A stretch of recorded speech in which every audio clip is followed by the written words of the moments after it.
El Centro Profesional Indígena de Asesoría, Defensa y Traducción AC presenta Población Indígena y su acceso a la jurisdicción estatal, criterios de la Suprema Corte de Justicia de la Nación.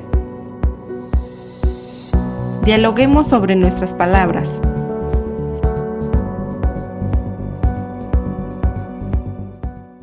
La palabra al doctor Víctor Leonel Juan Martínez, director de Derechos Humanos del Consejo de la Judicatura de este Poder Judicial, quien realizará la moderación de la conferencia magistral impartida por el doctor José Ramón Cosío. Adelante, doctor Víctor Leonel, por favor.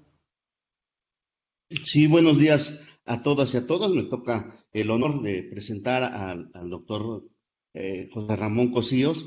Y yo más que dar una lectura a su larga y vasta obra académica, por un lado, o sus intervenciones como ministro durante el periodo en el que estuvo en la Suprema Corte de Justicia de la Nación, quiero referirme así muy brevemente a algo que me sucedió hace casi un par de décadas.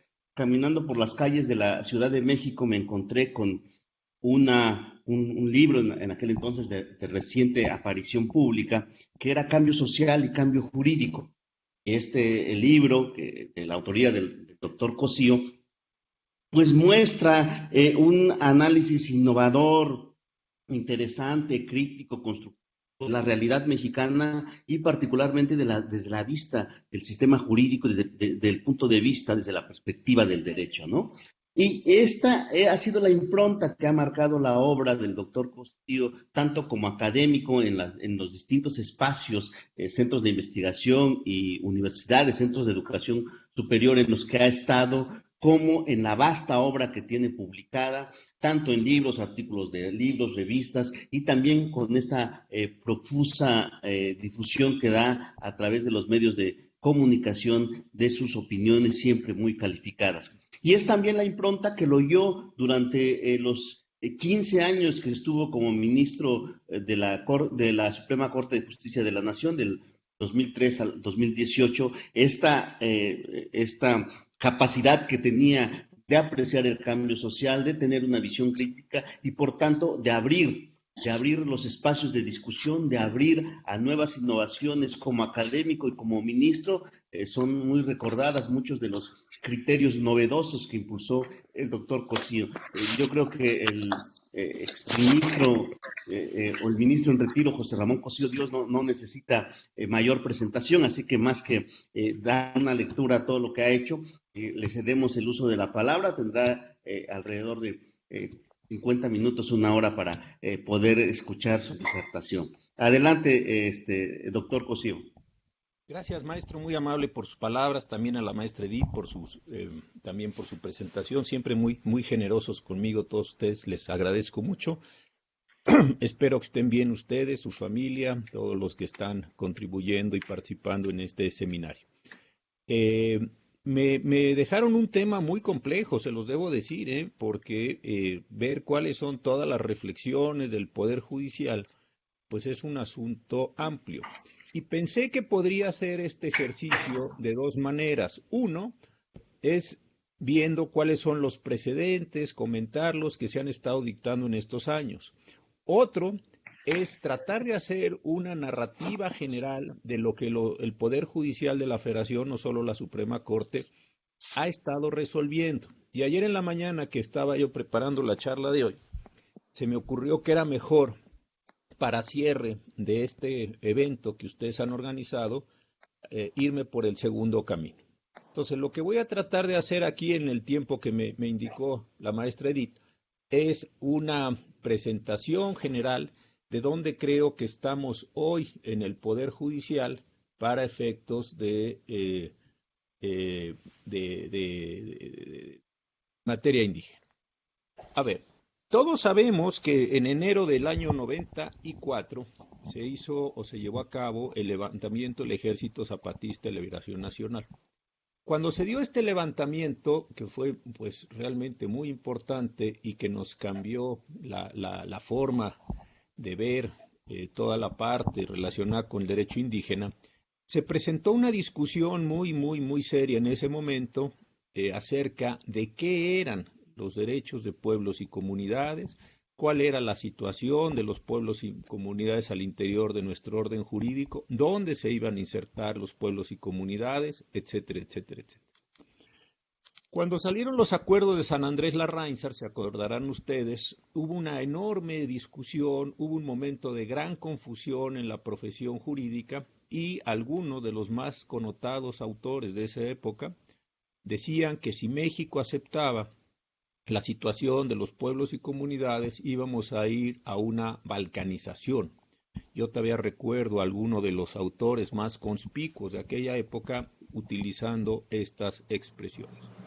Cuando vino la negociación para llevar a cabo la modificación tan importante del artículo 2 constitucional que finalmente quedó establecido en el artículo en 2011, se presentó de nuevo esta misma discusión y las condiciones eran: vamos a tener un orden jurídico o muchos órdenes jurídicos nuevos, los indígenas, cualquiera que fuera su expresión en ese momento, van a construir órdenes jurídicos propios, vamos a tener en este momento una nueva situación del orden jurídico o no. Y me parece que en ese momento la discusión se fue decantando poco a poco hacia un ejercicio de municipalización.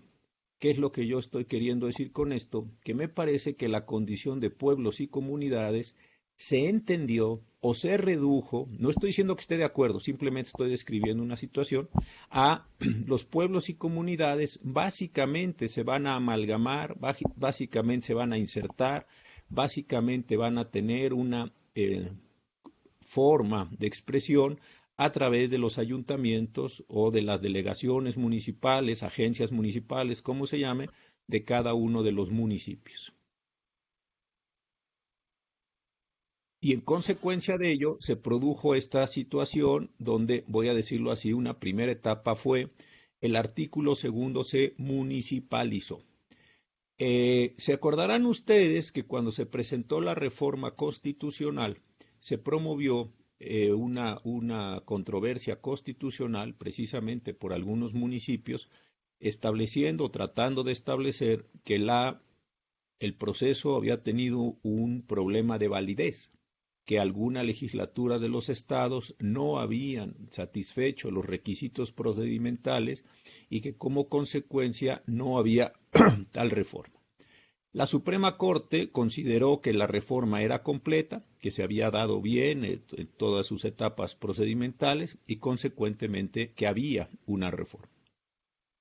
Yo siempre pensé que esa solución de la Corte, más allá de si es buena o es mala, produjo un cierto desencanto en la promoción de asuntos jurisdiccionales en los que el tema indígena estuviera presente.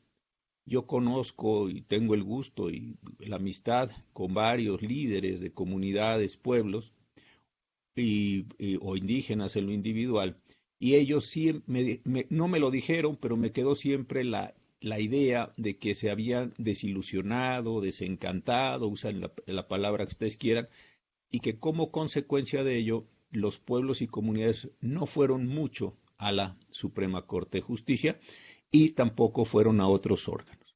Entonces yo una primera etapa en esta materia de derechos de pueblos y comunidades la entiendo que tuvo que ver con esas decisiones de la Corte y que fue un periodo largo en el cual no se promovieron juicios ante, insisto, la propia Suprema Corte u otros órganos jurisdiccionales.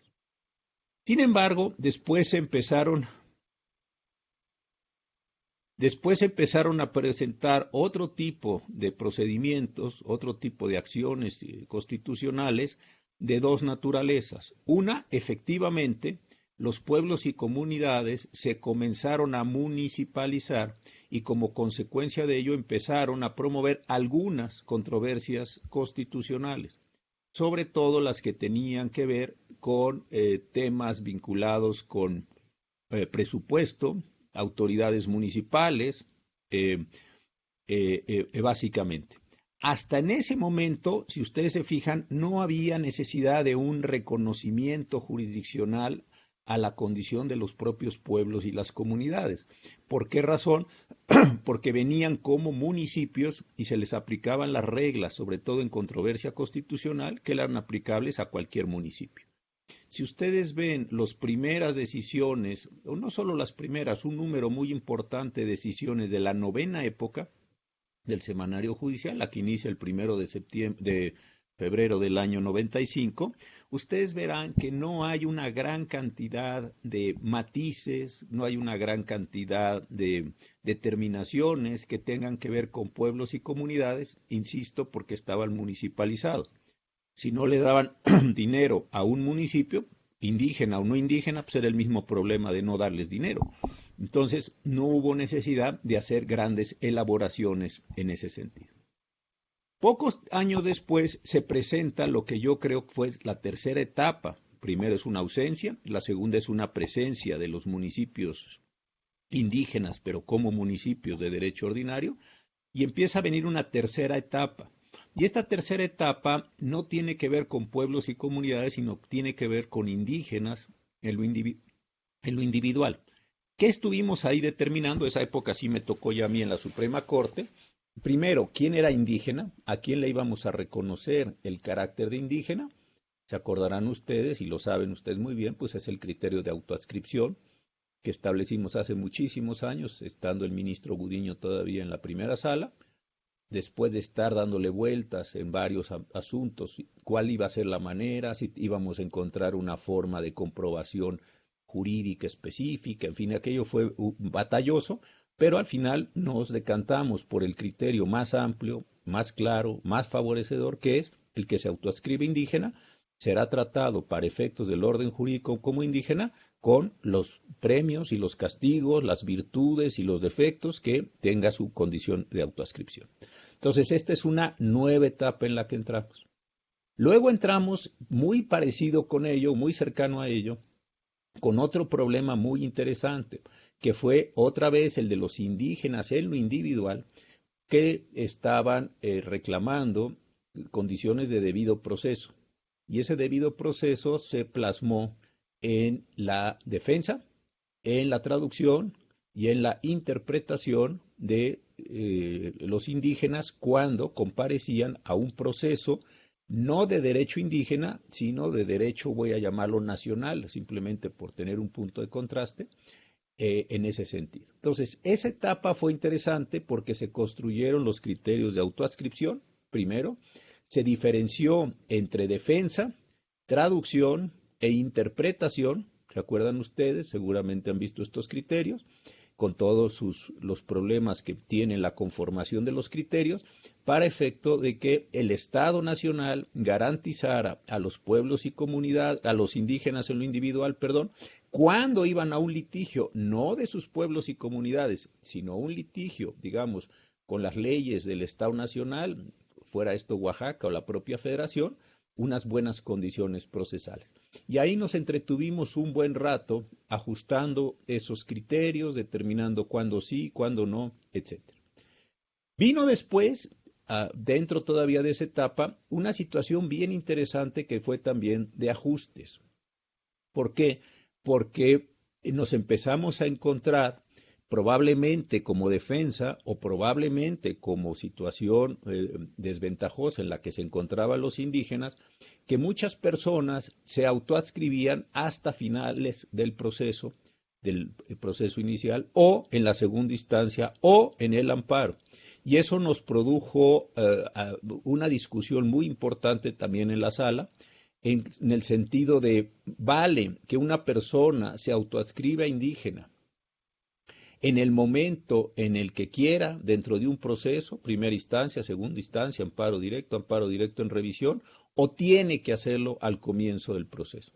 Porque claro, si se aceptaba que esta persona efectivamente era indígena, en cualquier momento procesal, pero no se determinaba o no se hacía un corte, pues entonces la condición es que dijera, por ejemplo, en la Suprema Corte, yo soy indígena, ¿qué hacíamos con todo el proceso o los procesos que ya se habían desarrollado? Este fue otra etapa, muy hay que decirlo, sobre todo en materia penal y en algunos asuntos vinculados con delitos contra la salud, que se nos complicó en la sala esta administración de los asuntos. Finalmente, volvió a quedar un criterio, al menos hasta que yo salí, bastante amplio, en el sentido que la persona se podía autoadscribir en el momento que fuera y gozar de los beneficios internos que tuviera el propio orden jurídico respecto a su condición de indígena. Y esas fueron, me parece, una etapa muy bonita de construcción de decisiones. Costó trabajo, hay que decirlo. ¿Por qué? Precisamente por lo que digo, echamos atrás todo el procedimiento, los procesos, reponemos el procedimiento, nos vamos hasta el comienzo de los juicios. Ese fue una parte muy interesante. Y yo creo que cuando yo salí, ya estábamos en esa situación de cierta claridad. Sabíamos que eran pueblos y comunidades para efectos municipales. Sabíamos también por el Tribunal Electoral y sabemos que son elecciones de ayuntamientos o de autoridades tradicionales. Sabemos también cómo se da esta composición indígena. Eso estábamos bastante claros. También sabíamos, y es otra cuestión, estoy sintetizando, donde había un indígena en lo individual, donde teníamos traductores, intérpretes, en fin, ahí estábamos. Lo que no había cuando yo estaba saliendo era ningún desarrollo del apartado B del artículo 2. Ahí sí, vean ustedes las decisiones. Nadie llevó a la Corte problemas vinculados con todo el maravilloso apartado B del artículo 2 constitucional, que otorga un montón, lo voy a poner así en esta imagen, de posibilidades materiales, becas, asignaciones, radio, en fin, una gran cantidad de cosas. Eso no se estaba planteando. Y por otro lado, tampoco había una gran discusión de qué eran pueblos y comunidades. Cuando, más allá de lo municipal, insisto, estoy frente a un pueblo o estoy frente a una comunidad. Sí me tocó con Rarámuris, un caso, y sí me tocó también con algún colectivo indígena muy vinculado a un tema agrario. No, ya sabemos que no es lo mismo derecho indígena que derecho agrario, aun cuando se confunda, tratar de hacer estas diferencias y estas escisiones. En el caso de los Rarámuris, estaban ellos reclamando la posibilidad de prescribirse positivamente a su favor algunas tierras en el estado de Chihuahua. Fue un asunto muy, muy interesante.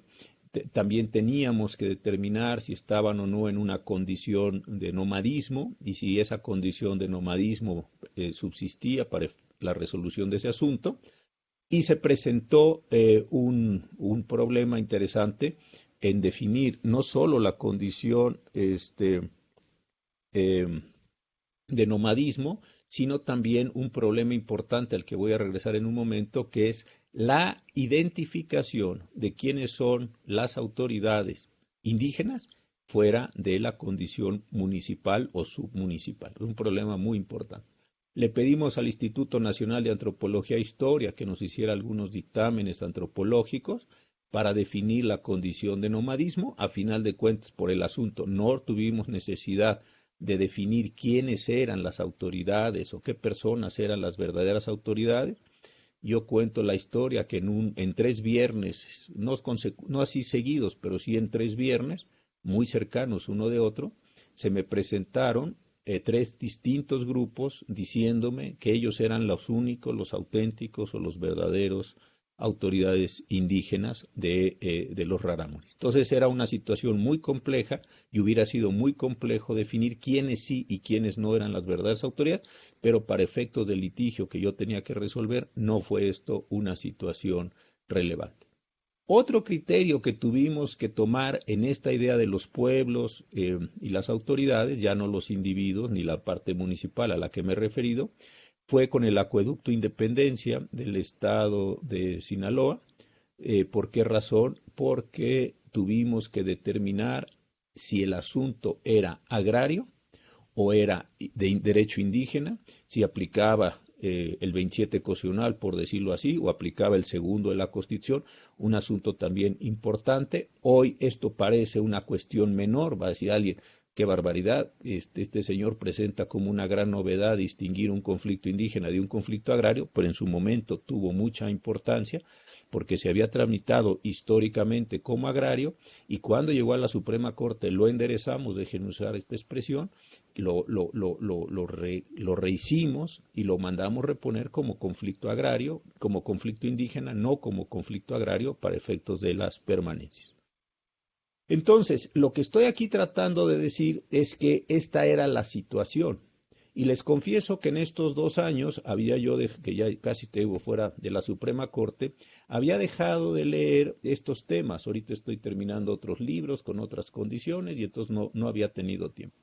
Pero buscando los precedentes para esta charla, me he dado cuenta que estamos entrando a una etapa completamente novedosa en materia de derecho indígena. Sigue subsistente la parte municipal con las controversias, con las elecciones de autoridades tradicionales, lo que ya dijimos.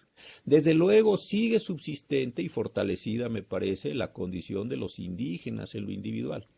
Pero estamos entrando, vean ustedes en el semanario judicial, el último año y medio, una nueva etapa, que es definir quién es pueblo y comunidad, cuáles son sus autoridades, qué atribuciones tienen esos pueblos y comunidades, tanto para ser autoridades responsables en el juicio de amparo, como para operar acciones o llevar a cabo actividades a nombre de los pueblos y las comunidades sin pasar por la condición municipal o inclusive en una sentencia de aquí de la Ciudad de México por la condición de alcaldía, que es la forma en la cual se va a ejercer estas autoridades.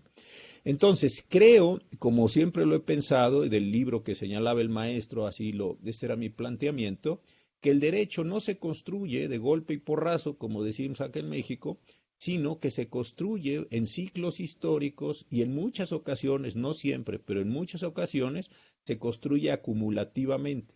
Se genera una base, de esa base empiezan a salir otras decisiones, otras posibilidades, otras respuestas, y se va construyendo jurisprudencia, se van estableciendo los criterios a partir de una especie de sobreposición de los mismos criterios.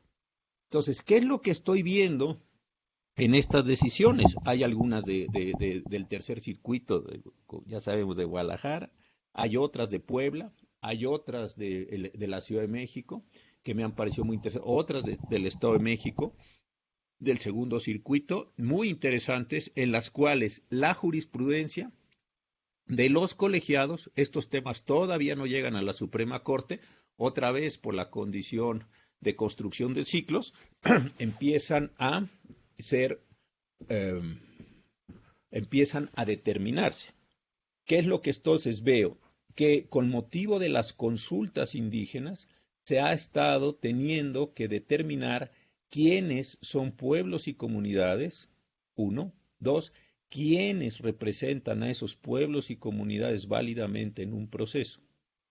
Las decisiones que se han tomado en Yucatán con el Tren Maya, que están varias de ellas impugnadas, que se han tomado con otras obras de infraestructura grande en Jalisco, o aquí mismo en la Ciudad de México, que son las decisiones a las que me estoy refiriendo, ya se tuvieron que presentar el problema interesantísimo, y por eso empecé con la parte histórica, de cuál es la condición jurídica de un pueblo o comunidad más allá de la condición municipal o más allá de la condición individual de sus integrantes. Y esto me parece que pronto comenzaremos a ver decisiones de la Suprema Corte, simple y sencillamente porque esos asuntos en los cuales los colegiados resolvieron los asuntos correspondientes, los problemas correspondientes, están ya llegando a la Suprema Corte de Justicia, toda vez que para poder definir qué es un pueblo y comunidad hay que hacer una interpretación directa del artículo 2, y como ya sabemos, el amparo directo en revisión permite justamente que la Corte revise las decisiones de los colegiados en materia de constitucionalidad. Entonces, creo que estaremos entrando en este segundo semestre del año a un ciclo histórico más visible. No es que no esté, pero es que no está consolidado en la Corte. como gran decisor o como gran creador de los criterios jurisprudenciales aplicables en todo el país, para efecto de definir efectivamente qué es un pueblo, qué es una comunidad, si son diferentes los pueblos a las comunidades, y el muy complejo tema, que seguramente ustedes en Oaxaca lo han de conocer mucho mejor que yo, y lo han de y darse cuenta lo complicado que es, cuáles son las autoridades tradicionales y para qué son las autoridades tradicionales.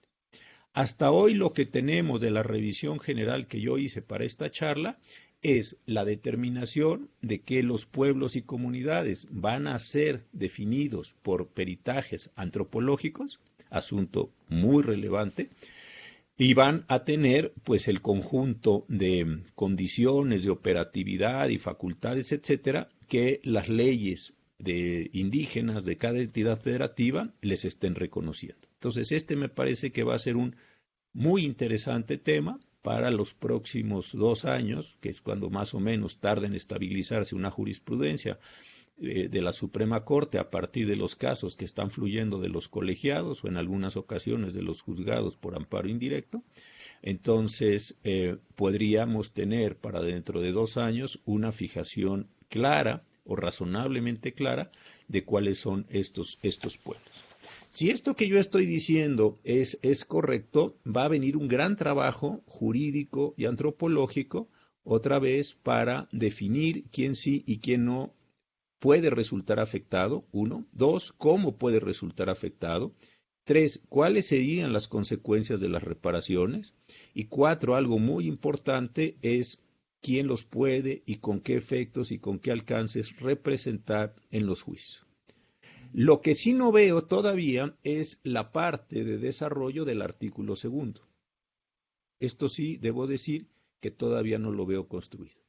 Seguimos teniendo el apartado B del artículo 2, si ustedes vuelven a revisar las distintas fracciones, la condición presupuestal que está garantizada, que junto con los salarios de los servidores públicos, que son las únicas 2 garantías que tiene la Constitución de pago claro, eso no lo he visto relacionado. Creo que esa es una etapa distinta y que esa etapa se va a dar en este proceso histórico que estoy narrando desde enero del 94, se va a dar esa etapa histórica cuando se pueda definir claramente qué es pueblo y comunidad, se pueda definir jurisprudencialmente por la Corte cuándo sí y cuándo no hay afectaciones, etcétera.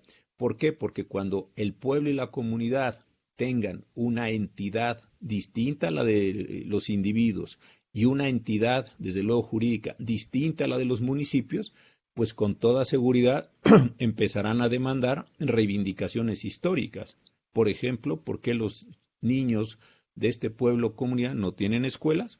¿Por qué no se han llevado a cabo todas las acciones de becas o de empleo o de caminos rurales, etcétera, etcétera, etcétera, que están planteadas en el propio artículo 2, apartado B? Entonces, lo que trato de mostrar aquí es, no es que esté mejor, no es que sea peor, yo no quiero meter en un juicio de valor este momento, sino que se han ido constituyendo etapas muy diferenciadas desde mi punto de vista, en este caso, y revisando, insisto, el diario oficial de la Federación, el semanario judicial de la Federación, sí me percato que aquello que yo preví en un libro que escribí hace muchos años, que se llamaba Derecho y Cultura Indígena, los dilemas del debate jurídico, con el actual ministro Fernando Franco y con el profesor Roldán Chopa, que los 3 escribimos sobre esto, sí preveía yo la posibilidad de que se fueran dando estas evoluciones normativas, no simultáneamente, porque es muy difícil, sino que se fueran dando en términos agregados una vez que se va resolviendo un problema y ese problema permite resolver otro y permite resolver otro. Para que me pueda yo explicar lo que estoy queriendo decir, les cuento lo siguiente. Hace muchos años también yo escribí un libro, ya no lo he reeditado, saqué una edición y no lo he reeditado ni lo he ajustado, pero en fin, aquel libro que a lo mejor algunos de ustedes conocen que se llama La controversia constitucional, que era un análisis bastante completo en 600 y tantas páginas de lo que era la controversia constitucional. Y yo cuando escribí ese libro, estando ya en la Corte, me di cuenta de algo muy interesante para mí. Cuando yo llegué a la Corte en el año 2003, yo ya casi no tuve que analizar problemas procedimentales o formales respecto a las controversias constitucionales. Yo cuando llegué ya estábamos resolviendo muchos temas sustantivos. Pero entonces yo me hice una pregunta. ¿Por qué razón yo pude cuando los 9 años anteriores a mi llegada, los ministros estuvieron resolviendo problemas básicamente procedimentales? Y la respuesta que yo me di es porque lo primero que se hace por los juzgadores cuando aparece un nuevo código de carácter adjetivo, un código de procedimientos, es ajustar ese código para que les sea útil en la totalidad de los litigios que tienen que conocer. Cuando se emitió la ley reglamentaria, las fracciones 1 y 2 del artículo 105 constitucional, en el año 95, pues era un ordenamiento tan nuevo, las controversias ya existían desde la acusación de 57, pero no había tenido nunca un ordenamiento propio, se litigaba conforme al Código Federal de Procedimientos Civiles. Entonces, lo muy interesante para mí de esa reflexión fue que los ministros en esos años, de la novena época, en esos primeros años, se dedicaron a resolver problemas de plazos, términos, autoridades responsables, representación, etcétera, etcétera, etcétera. Cuando yo llegué, ellos ya habían empedrado ese camino y entonces ya estábamos en posibilidad de empezar la segunda etapa. Bueno, esto que les estoy explicando y que muchos de ustedes seguramente como juzgadores que son, lo han percibido, eso es exactamente lo que creo que nos está pasando en materia indígena. Creo que se agotó ya la etapa de identificación de la parte municipal. Creo que se agotó ya la etapa de quién puede venir a controversias, etc. Eso ya está. Creo que el Tribunal Electoral ha hecho un muy buen trabajo también de determinación. Seguramente no coincidimos en todo, pero en lo general ya está hecho el trabajo. Creo también que ya diferenciamos quiénes son indígenas en lo individual, cuáles son sus condiciones, toda esa parte. Me parece que estamos, insisto, entrando a una nueva etapa que es la de la constitución jurídica, identificación jurídica, acción jurídica de pueblos y comunidades como sujetos distintos a los individuos y como sujetos distintos a los municipios. Si seguramente ustedes han estado analizando en este diplomado que termina el día de hoy, las decisiones seguramente se habrán dado cuenta. Si no lo han hecho, regrésense, abran, ya sabemos, Semanario Judicial de la Federación, JUS, ahí en cualquier página de Google, y pregunten, simplemente pongan indígenas. Y como sabemos, salen las decisiones más recientes hacia las más antiguas, novena y décima época son 80 y tantas decisiones, pero vean ustedes y traten de hacer sus cortes. Y el último corte que se puede hacer prácticamente es la primera página que les va a aparecer. Sí se van a dar ustedes cuenta que estamos discutiendo de cosas distintas y novedosas todavía por los colegiados, pero sabiendo que están muchos de estos asuntos ya en las salas de la Suprema Corte de Justicia, yo auguro que pronto se empezarán a resolver estos casos y finalmente complementaremos esa faceta de quién es pueblo y quién es comunidad y para qué efectos y quién lo representa. Y acabada esa, o a caballo o montada en esa, lo que vamos a observar es, yo casi lo puedo asegurar, que una vez que sepamos quién es pueblo y comunidad y quién es su autoridad, empezarán las reivindicaciones por el apartado B, que es la parte más interesante del artículo, por la materialidad que debiera estarse dando presupuestalmente y prestacionalmente sobre los pueblos, las comunidades y desde luego de los individuos del país. Entonces, quise hacerles esta especie de narrativa general de alguien que empezó muy pronto en el tema de los indígenas. Yo escribí en el año 95 un artículo larguísimo, casi de 80 páginas, describiendo los acuerdos de San Andrés Larraízar, que fue lo único que se había publicado en ese momento. Con motivo de ese artículo anduve en todas las batallas con Eberto Castillo, con Luis H. Álvarez, con Carlos Payán, con toda la gente que andaba metida en esos temas, y después salvo este último periodo que no lo había analizado, sí he seguido muy de cerca y sí puedo ver cuál es el arco evolutivo de todo este proceso en términos jurisprudenciales y me atrevo, cosa que siempre es muy difícil y muy riesgosa, pero en fin, me atrevo a predecir lo que va a venir con base en los elementos, no en ninguna piedra mágica ni en ninguna cosa así, sino con base en los elementos jurisprudenciales que ya he visto, sí puedo prever qué es lo que va a seguir en los próximos meses y años en la materia. Creo que el punto culminante de todo esto se dará cuando, así como hoy en día estamos discutiendo muy en serio ya el tema de los derechos sociales y culturales, y muy en serio, cuáles son los derechos a lo que sea, al agua, a la salud, a la alimentación, etcétera, creo que el último ciclo va a ser ya la discusión completa de ese apartado B del artículo segundo y toda la materialidad que está prometida para pueblos, comunidades indígenas, pero que no está realizada. Yo hasta aquí dejaría este relato de cuestiones para que en el tiempo que tenemos convenido pueda yo, si es de su interés, conversar algo, responder algo o en fin, estar sujeto a las críticas de ustedes. Pero este es el ciclo que me pareció interesante que al final de este diplomado lo pudieran ustedes ver, a lo mejor lo comparten, a lo mejor no lo comparten, pero es mi visión de cómo ha evolucionado todo el asunto de enero del 94 a este 2020. Muchas gracias.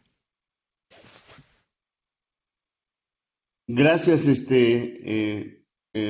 doctor Cosío. Pues hemos llegado, digamos, a esta parte donde el ministro Cosío nos ha hecho una amplia y muy oportuna y clara revisión de lo que ha sucedido en los últimos años respecto a este tema que tiene que ver con los derechos de los pueblos, comunidades y personas indígenas, tanto su experiencia académica como de su paso por la Suprema Corte de Justicia de la Nación, que se sentaron criterios muy importantes.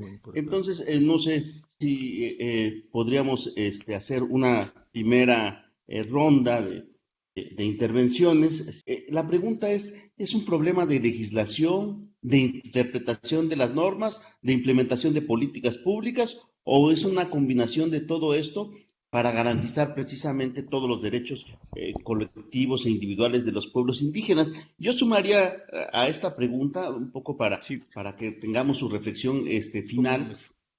Precisamente esta perspectiva que tiene usted sobre, se ha anunciado ya que se ha construido ya una iniciativa para una reforma en materia, una gran reforma constitucional en materia indígena y afromexicana. ¿Cuál es su opinión de esto? ¿Qué es lo que debería decía yo, también su perspectiva sobre esta gran reforma constitucional en materia indígena y afromexicana que se ha anunciado ya por el gobierno federal, que va a presentar la iniciativa, la anunció el director del Instituto Nacional de Pueblos Indígenas, y también pues alguna recomendación respecto o algún comentario respecto a estos avances y desafíos que se tienen desde Oaxaca, particularmente desde la labor jurisdiccional.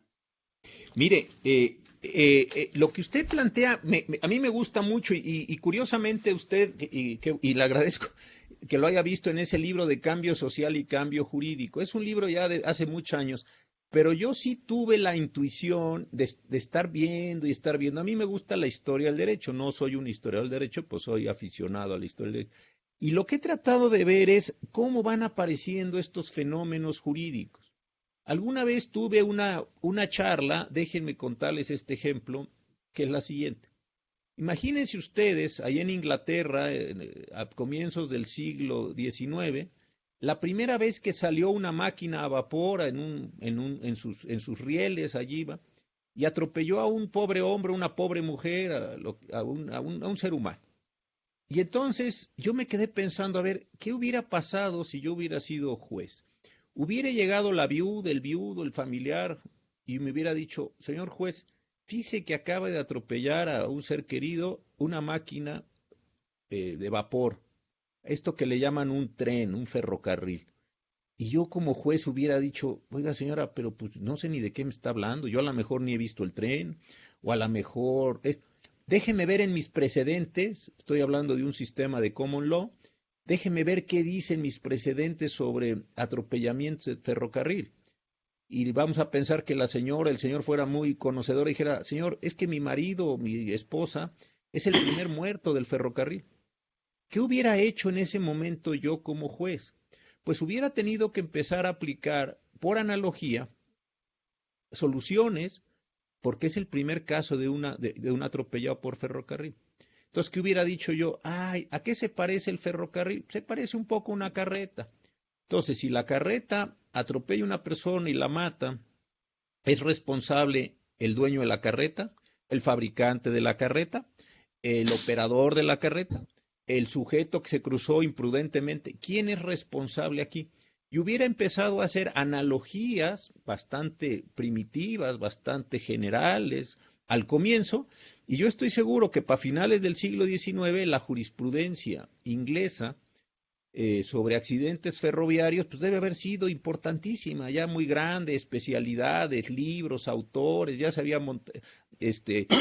todo formulado. Esta idea me ha estado dando vueltas en la cabeza, en el sentido de que creo que está pasando, ahora que lo reflexionaba ayer, le digo que preparaba esta charla, ¿qué ha pasado en materia indígena? Las primeras decisiones, yo por eso decía, fueron muy, muy tímidas. Las primeras propuestas a la Corte, muy tímidas, casi no venían los pueblos, las comunidades, los representantes.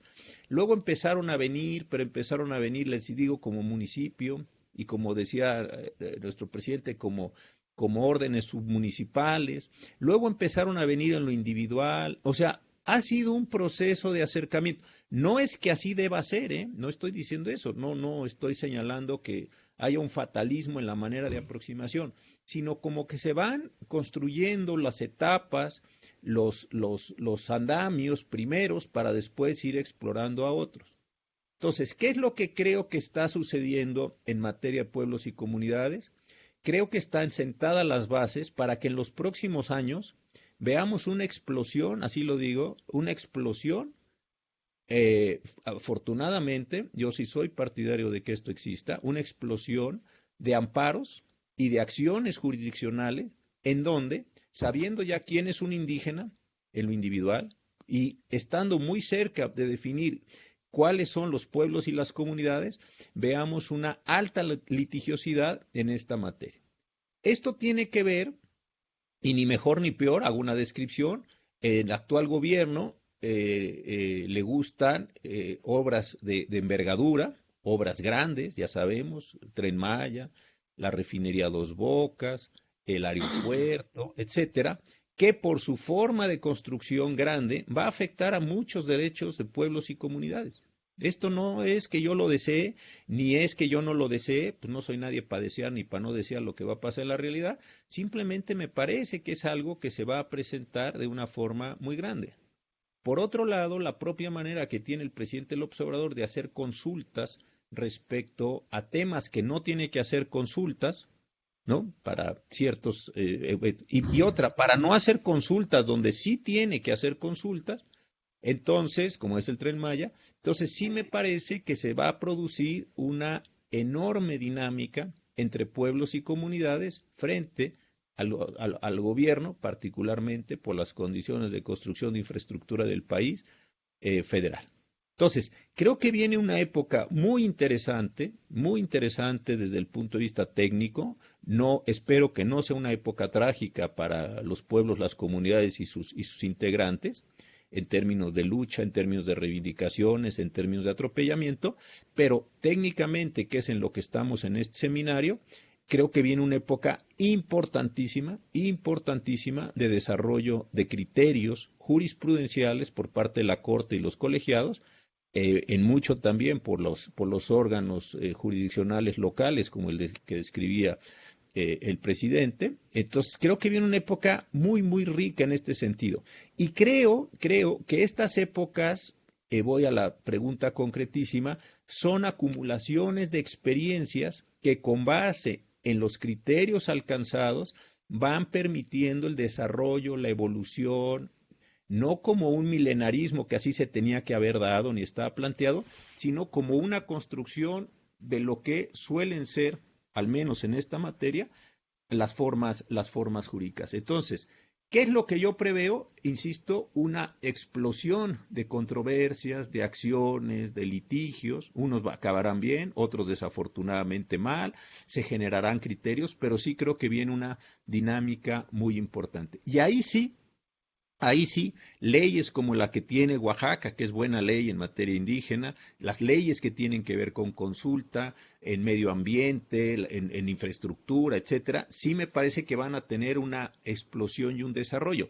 Y esa necesidad que se va a generar con motivo del propio litigio, me parece que finalmente va a acabar de asentar la materia. ¿Por qué? Porque si mañana empezamos a promover controversias o sobre todo amparos con motivo de la no consulta de cualquier obra de estas de infraestructura a la que me estoy refiriendo, pues se va a presentar una situación extraordinariamente interesante, que es, ¿y quién representa a ese pueblo o a esa comunidad?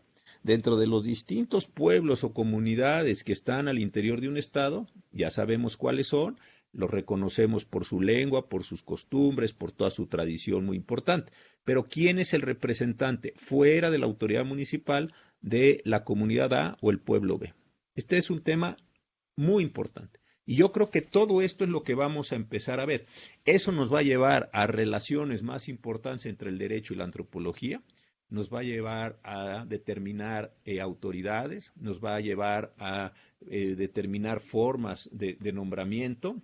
¿Por qué? Porque el litigio mismo lo va a requerir. Si yo estuviera en la Suprema Corte y se presenta un pueblo o un grupo de personas diciéndome que son los representantes del pueblo, ¿yo qué hago? ¿Les creo sin más porque vinieron ellos primero? ¿O espero a que vengan otros? ¿O tengo que mandar a hacer un peritaje para identificarlos? ¿Y qué hago si hay un conflicto entre esos dos grupos que se autodenominan representantes? Esto me parece que va a ser la parte más interesante. Y mucho de lo que hemos estado estudiando en los últimos años, ya ha quedado un poco como flotando la idea de la antropología jurídica, etcétera, etcétera. Me parece que finalmente va a tener un aterrizaje pronto, un aterrizaje eficaz, va a tener un aterrizaje fuerte. Desde luego no va a ser fácil, porque hay muchos intereses, hay muchos grupos, hay comunidades que están vinculadas con delincuencia, otras no lo están, hay comunidades desplazadas, hay muchísimos problemas, pero lo que quiero decir es que la mecánica general de las cosas me parece que finalmente va a terminar por arrancar en ese sentido, maestro. Gracias, doctor Cosío, pues le agradecemos realmente su conferencia, muy ilustrativa en muchos sentidos, obviamente desde el punto de la perspectiva del derecho, pero en más amplio sentido todavía de esta realidad compleja y pluricultural que tenemos en México y que usted con esta visión periférica integral al mismo tiempo permite ver las distintas aristas que se presentan, ¿no? Le agradecemos infinitamente, creemos que fue un cierre magnífico para este seminario que se realizó con CEPIADET y pues bueno, sabemos que por cuestiones de agenda usted se tiene que retirar, vamos a continuar nosotros con otros puntos que tiene el programa, pero le agradecemos a nombre del Poder Judicial del Estado de Oaxaca, de CEPIADET, le agradecemos infinitamente su participación, su valiosa intervención en esta conferencia. Doctor Cosío. Muchas gracias a todos, de veras ha sido un honor y espero que salgamos pronto de esto y tenga yo la oportunidad de irlos a saludar. Como dijo nuestro presidente, nos demos un abrazo y sigamos cultivando la amistad. Cuídense mucho, gracias de veras por todo, seguimos en contacto, buenos días. El Centro Profesional Indígena de Asesoría, Defensa y Traducción AC presentó Población Indígena y su acceso a la jurisdicción estatal, criterios de la Suprema Corte de Justicia de la Nación. Hasta la próxima.